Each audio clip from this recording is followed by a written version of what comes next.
Магазинға шықтым обратно. Үйде қонақтар, үйде тамақ істеп, бешбармақ қатысатын уақыт болып отқан жоқ. Дайындық. Şimdi магазиннен қазір тәтті езаны роллтын алайын жатырмын.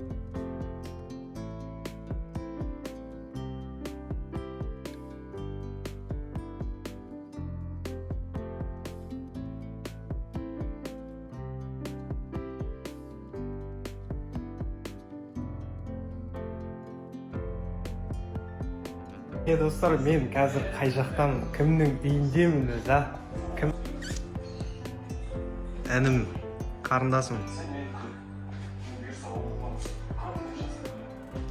Точно.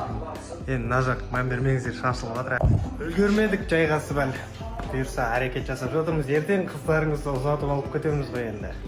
Құдай қаласа, және неке куәлігінде алдық. Ертең барлық жаңалықтармен бөлісетін боламыз. Рахмет.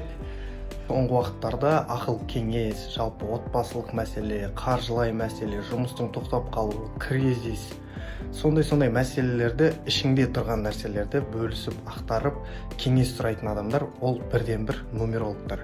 Қазір нумерологтарға сенесің ба, сенбейсің ба деген сұрақтар келіп жатады ғой. Көп адам сенеді, көп адам кеңесін, ақылын алып жатады. Себебі ол кісілердің көмегі көптен көп тиюі мүмкін. Сол себептен осында мен өзімнің таныс нумерологымды қалдырам. Сіздер кіріп өз жағдайларыңызды айтып сұрастырсаңыздар болады. Бүгін ертең акция небәрі 1000 теңгеден болып жатыр. Достар, бізде ұйқы жоқ. Түнгі 3-тен асып жатса да кәдімгідей толқыныс.